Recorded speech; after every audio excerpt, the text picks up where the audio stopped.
ساتھ آپ کی بات کو قبول کیا جائے گا۔ بہن نے یہ روتے ہوئے بتایا کہ جی یہ بتائیے کہ کیا اللہ تعالیٰ نے کسی کو منحوس پیدا کیا ہے، بھاری قدم پیدا کیا ہے؟ کیا ایسا ہو سکتا ہے کہ کوئی عورت شوہر کے گھر میں آئے تو شوہر کے گھر برباد ہو جائے تو عورت کو مورد الزام ٹھہرایا جائے؟ اس کے بارے میں، اور شوہر کہے تو کیا حکم ہوگا؟ دیکھیں یہ عموماً ہوتا ہے، اور یہ بھی بہن آپ رو رہی ہیں، یہ آپ ہی کی ہم جنسوں نے یہ مسئلے نکالے ہوئے ہیں، عورتوں نے۔ یہ کہتی ہیں کہ جی روزی عورت کی قسمت کی ہوتی ہے اور اولاد مرد کی قسمت کا ہوتی ہے۔ حالانکہ یہ بات غلط ہے، روزی سب اپنی اپنی لے کر آتے ہیں۔ نبی کریم صلی اللہ علیہ وسلم نے ارشاد فرمایا جب بچہ ماں کے پیٹ میں 4 ماہ کا ہوتا ہے تو ایک فرشتہ اللہ تعالیٰ کے حکم سے وہاں آتا ہے اور اللہ تعالیٰ سے عرض کرتا ہے اللہ تعالیٰ کیا لکھوں؟ اللہ تعالیٰ فرماتا ہے اس کا رزق لکھ دے، اس کی عمر لکھ دے، یہ کتنے سانس لے گا سانس لکھ دے، یہ کہاں کب مرے گا یہ لکھ دے، یہ شقی ہوگا یا سعید ہوگا یہ لکھ دے۔ مختلف روایات میں مختلف الفاظ آئے ہیں، تو یہ رزق پہلے لکھ دیا جاتا ہے، تو ہر شخص اپنا رزق خود لے کر آتا ہے۔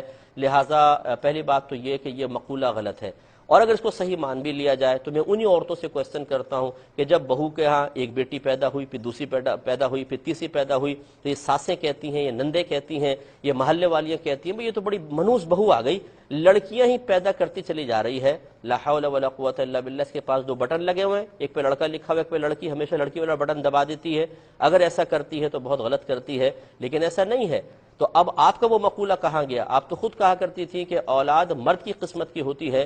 دیکھا ہے کسی ماں کو کہ اس نے اپنے بیٹے سے کہا ہو کہ منوس تو تیری قسمت کی اولاد ہوتی ہے، یہ بیٹیاں ہی پیدا کرتا چلا جا رہا ہے، اب اگر بیٹی پیدا ہوئی تو تجھے گھر سے باہر نکال دوں گی؟ نہیں، بہو کو نکالوں گی باہر۔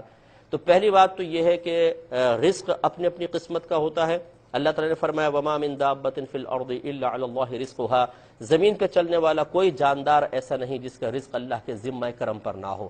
وَأْمُرْ أَهْلَكَ بِالصَّلَاةِ وَاصْطَبِرْ عَلَيْهَا لَا نَسْأَلُكَ رِزْقًا نَحْنُ نَرْزُقُكَ۔ اللہ تعالیٰ فرماتے ہیں اپنے گھر والوں کو نماز کا حکم دو اور خود بھی اس پر ثابت قدم رہو، ہم تم سے رزق کا سوال نہیں کرتے، رزق تو ہم تمہیں عطا فرمائیں گے۔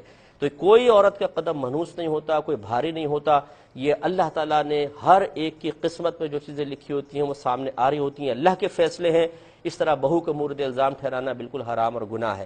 ہاں اولاد مرد عورت دونوں کی قسمت کی ہوتی ہے، کیونکہ ان کی اولاد کی نسبت مرد کی طرف بھی ہوتی ہے عورت کی طرف بھی ہوتی ہے، لہٰذا اس میں بھی کسی ایک کو مورد الزام ٹھہرانا صحیح نہیں ہے۔ اور میں ایسے گھر والوں سے کویسچن اکثر کرتا ہوں، یہ بتائیے آپ یہ کہتے ہیں کہ یہ عورت، جیسے مرد کہتا ہے یہ منحوس عورت آ گئی، اس کے بھاری قدم آ گئے، چلو جی یہ تو منحوس ہے، آپ سب منحوس ہیں کہ نہیں یہ بتائیے؟ ارے نہیں وہ صاحب ہم کیا منحوس ہیں؟ اچھا اس کا مطلب آپ بڑے بابرکت ہیں، تو یہ بتائیے کہ آپ سب کی برکتیں مل کے اس کی نحوست ختم کیوں نہیں کر پا رہی؟ اس کی نحوست آپ سب پہ غالب کیسے آ گئی؟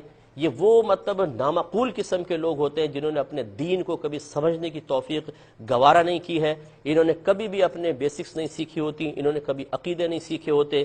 یہ جاہل اس قسم کے کسی کی بیٹی، کسی کی بہن، کسی کی بچی کی زندگی عذاب بنا رہے ہوتے ہیں۔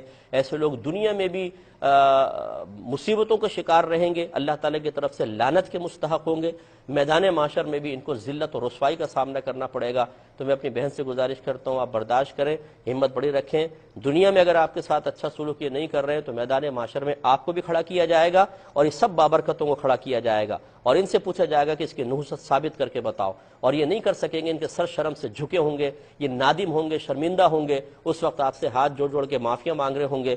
لیکن اگر آپ راضی نہیں ہوں گی تو ان کی نیکیاں نکال کے آپ کے نام اعمال میں ڈالی جائیں گی، جتنی اذیتیں دی تھی، جتنی تکلیفیں دی تھی، اور اسے حساب کتاب پورا نہیں ہوگا تو آپ کی خطائیں لے کے ان کے نام اعمال میں ڈالا جائے گا، اور اب اگر اللہ ناراض ہوا ان سب کو جہنم میں ڈالا جائے گا، اور آپ کے لیے اگر اللہ کا فیصلہ ہوا تو آپ انشاءاللہ جنت میں جائیں گے۔ اس لیے